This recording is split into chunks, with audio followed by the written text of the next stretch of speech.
அஸ்ஸலாமு அலைக்கும் வரஹ்மத்துல்லாஹி வபரகாத்துஹு. இன்றைய குரானிய சிந்தனையில் நான் எடுத்துக்கொண்ட வசனம் பக்ராவில் 72வது வசனம். அதில் அல்லாஹ் சொல்கிறான், நீங்கள் மறைத்து கொண்டிருந்ததை அல்லாஹ் வெளிப்படுத்துபவன் அப்படின்னு அல்லாஹ் சொல்கிறான். அப்படிங்கும்போது இதை என் வாழ்க்கையில் கொண்டு வர்றதுக்கு நான் நினைக்கிறேன். இப்போது நம்ம சந்திச்சுக்கிட்டு இருக்கிற ஒரு விஷயம் என்னென்னா, மக்கள் மத்தியில் குழப்பங்களும் புறணி பேசுவதனால ஏற்படுற குழப்பங்கள். இந்த வசனத்தை நான் இதில் அப்ளை பண்ணுறேன். என்னென்னா, ஒருத்தர்கிட்ட நம்ம பேசிகிட்டு இருக்கோம். ஒருத்தரை பற்றி நாம் என்ன நினைக்கிறோம்? நல்லதை நினைக்கிறோமா, கெட்டதை நினைக்கிறோமா? நம்ம பொதுவாகவே எப்படி பழகிருக்கோம் அப்படின்னா, யாரை சந்தித்தாலும் சரி, அவங்கள்ட்ட இருக்கிற குறைகளை மட்டும்தான் நம்ம சிந்திப்போம். அவங்கள்ட்ட இருக்கிற நிறைகளை சிந்திக்காதவளாக தான் இருக்கிறோம். அதை நம்ம மாற்றிக்கிட்டு தான் வர்றோம். அல்ஹம்துலில்லாஹ், அதை மாற்றிக்கிட்டு தான் வர்றோம்.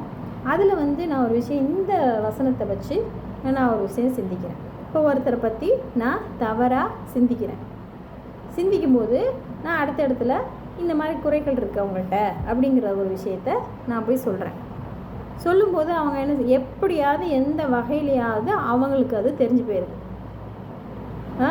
இது நான் சொன்னேன்னா அல்லாஹ் இந்த இடத்துல என்ன சொல்கிறான், நீங்கள் மறைத்து கொண்டிருந்ததை அல்லாஹ் வெளிப்படுத்துபவன் அப்படின்னு சொல்கிறான். இது மறுமையில் கண்டிப்பாக வெளிப்படுத்துவான்.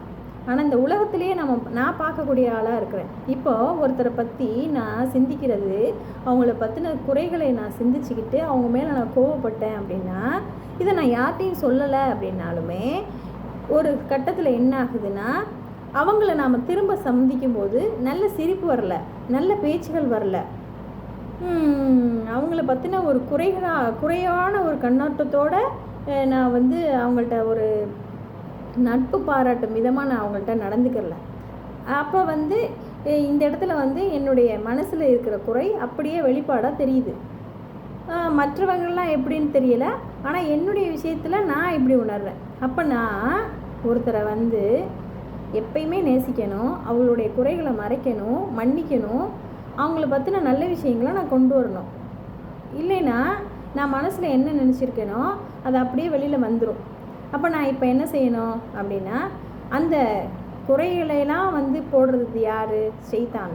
அதை விட்டு நம்ம பாதுகாப்பு தேடி அவங்களுக்காக துவா செஞ்சு, நான் மனசில் நினைக்கும் போதே அவங்களுக்காக துவா செஞ்சு நான் அல்லாஹ்ட்ட பாதுகாப்பு தேடிட்டேன் அப்படின்னா, அவங்களுடைய நிறைகளை நான் நினைக்க ஆரம்பிச்சிட்டேன் அப்படின்னா, அவங்களுக்கு எனக்கு இடையிலான மனக்குழப்பம், இந்த மன சங்கடங்கள், அவங்கள்ட்ட இருக்கிற குறைகள் எனக்கு பெருசாக தெரியாது. இப்போ நான் மறுபடியும் அவங்கள நான் சந்திக்கும்போது நல்ல விதமாக பேசுவேன்.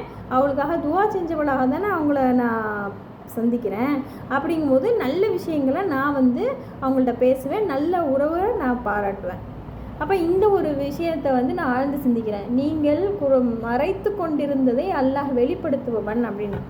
அப்போ நான் ஒரு விஷயத்தை நான் மறைச்சி அவங்கள பற்றி நான் தவறாக நினச்சி மனசில் வச்சுருந்தேன் அப்படின்னா, அது எப்படியும் அல்லாஹ் கொண்டு வந்துடுவான். நான் அப்போ அவர்களை பற்றி நான் நல்ல செய்திகளை கொண்டு வரணும் அப்படின்னா சும்மா சாதாரணமாக நம்ம கொண்டு வந்துட முடியாது. அல்லாஹ்வுடைய உதவி இல்லாமல், அல்லாஹ்வுடைய உதவியை நாம் தேடாமல் சாதாரணமாக கொண்டு வந்துட முடியாது. நம்ம அல்லாஹ்ட்ட உதவி தேடி தான் என்ன செய்யணும், அவங்களுக்கு நாம் எந்த வகையிலையும் தீங்கு இழைக்காமல் இருக்கணும்னா நம்ம அல்லாஹ்ட்ட தேடி அவங்களுக்காக பாவம் மன்னிப்பு தேடி அவங்களுக்கும் நமக்கும் நல்ல உறவை ஏற்படுத்த சொல்லி அல்லாஹ்ட்ட கேட்டவளாக தான் நம்ம திரும்பணும். அப்போ இல்லைன்னா நம்மள்ட்ட இருக்கிற ஒரு மனசில் இருக்கிற ஒரு விஷயத்தை அல்லாஹ் வெளிக்கொண்டு வந்துடுவான். இப்படி நான் சிந்திக்கிறேன்.